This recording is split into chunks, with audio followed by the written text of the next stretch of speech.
नमस्कार साथियों। कभी सोचा है कि राजस्थान की मिट्टी की वो जो महक है और यहाँ के वीरों की जो कहानियां हैं वो यहाँ के लोक नृत्यों में कैसे जिंदा हो उठती हैं। आज हम राजस्थान की कला और संस्कृति के ठीक उसी दिल की धड़कन को समझने वाले हैं, मतलब यहाँ के प्रमुख लोक नृत्यों को। देखिए, ये एक ऐसा टॉपिक है जो न सिर्फ इस प्रदेश की आत्मा को दिखाता है बल्कि कॉम्पिटिटिव एग्जाम्स के लिए भी बहुत ही जरूरी है। तो फिर चलिए शुरू करते हैं। अच्छा, इन नृत्यों को समझना सिर्फ कल्चरल नॉलेज के लिए ही जरूरी नहीं है, बल्कि आरपीएससी और आरएसएमएसएसबी जैसे एग्जाम्स में नंबर पक्के करने के लिए भी एक स्मार्ट मूव है। आप कोई भी पुराना पेपर उठा के देख लीजिए, इस टॉपिक से सवाल तो बनते ही बनते हैं। तो आज हम सिर्फ संस्कृति को ही नहीं समझेंगे, बल्कि कुछ नंबर भी अपनी जेब में पक्के करेंगे। चलिए, सबसे पहले बात करते हैं क्षेत्रीय नृत्यों की। ये वो नृत्य हैं जो किसी खास इलाके की पहचान बन गए हैं, मतलब वहाँ की हवा में, वहाँ के लोगों के जीवन में पूरी तरह घुल मिल गए हैं। सही मायनों में कहें तो ये नृत्य उस जगह की अपनी कहानी सुनाते हैं। और हाँ, इस लिस्ट में सबसे पहला नाम आता है घूमर का। इसे न सिर्फ राजस्थान का राज्य नृत्य होने का सम्मान मिला है, बल्कि इसे नृत्यों का सिरमौर भी कहते हैं, यानी सभी नृत्यों का ताज। समझ लीजिए, ये सिर्फ एक डांस नहीं है, बल्कि राजस्थानी संस्कृति की आन बान और शान का प्रतीक है। अब दो और खास क्षेत्रीय नृत्यों पर भी एक नजर डाल लेते हैं। पहला है शेखावाटी का गीदड़ नृत्य, जो होली के जश्न के मौके पर पुरुषों द्वारा पूरे जोश और उमंग के साथ किया जाता है। और दूसरा है जालोर का मशहूर ढोल नृत्य। इसकी पहचान है ढोल बजाने की खास थाकड़ा शैली से, जिसे सुनते ही शरीर में एक अलग ही ऊर्जा दौड़ जाती है।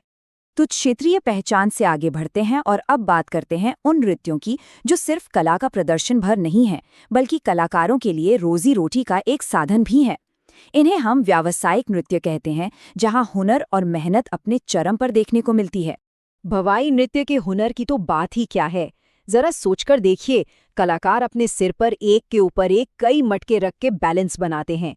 और बात यहीं खत्म नहीं होती, वो तलवार की धार पर या कांच के टुकड़ों पर खड़े होकर मुश्किल से मुश्किल फुटवर्क करते हैं। सच में ये एक ऐसा हुनर है जो सांसें थमा देता है। अब बारी है 13 ताली नृत्य की। इसके बारे में दो बातें बिल्कुल गांठ बांध लीजिए। पहली, ये कामड़ जाति की महिलाओं द्वारा किया जाता है, और दूसरी, ये बाबा रामदेव जी के मेले का एक बहुत ही जरूरी और अभिन्न हिस्सा है। आप कह सकते हैं कि ये भक्ति और कला का एक अद्भुत संगम है। अब हम आ गए हैं उस हिस्से पर जो एग्जाम के पॉइंट ऑफ व्यू से शायद सबसे ज्यादा महत्वपूर्ण है, राजस्थान के जनजातीय नृत्य। ये नृत्य इन समुदायों की संस्कृति की आत्मा है और इनसे जुड़े सवाल अक्सर परीक्षाओं में पूछे जाते हैं, तो थोड़ा ध्यान दीजिएगा। कालबेलिया नृत्य, इसके बारे में ये एक फैक्ट बहुत खास है।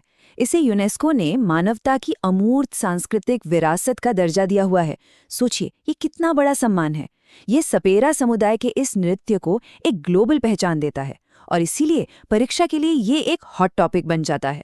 तो जैसे ही कालबेलिया का नाम आए, दिमाग में दो चीजें तुरंत आ जानी चाहिए।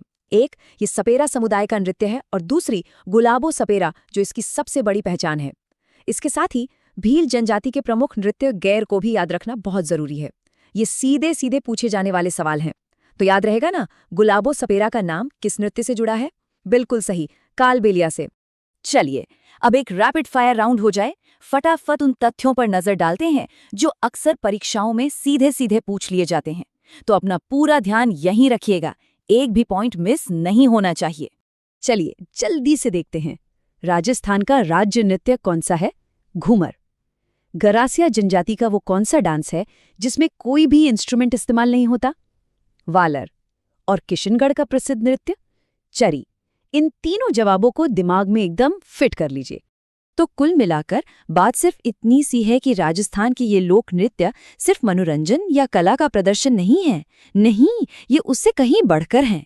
ये इस धरती का जीता जागता इतिहास है, पीढ़ी दर पीढ़ी चली आ रही परंपराएं हैं और राजस्थान की पहचान का एक ऐसा हिस्सा है जिसे अलग नहीं किया जा सकता। तो अगली बार जब हम इन नृत्यों को देखें, तो हम सिर्फ कदम और संगीत ही न देखें, बल्कि खुद से ये सवाल करें कि आखिर राजस्थान की कौन सी कहानी, कौन सा इतिहास और कौन सी भावना इन नृत्यों के हर एक लय और हर एक ताल में छिपी हुई है।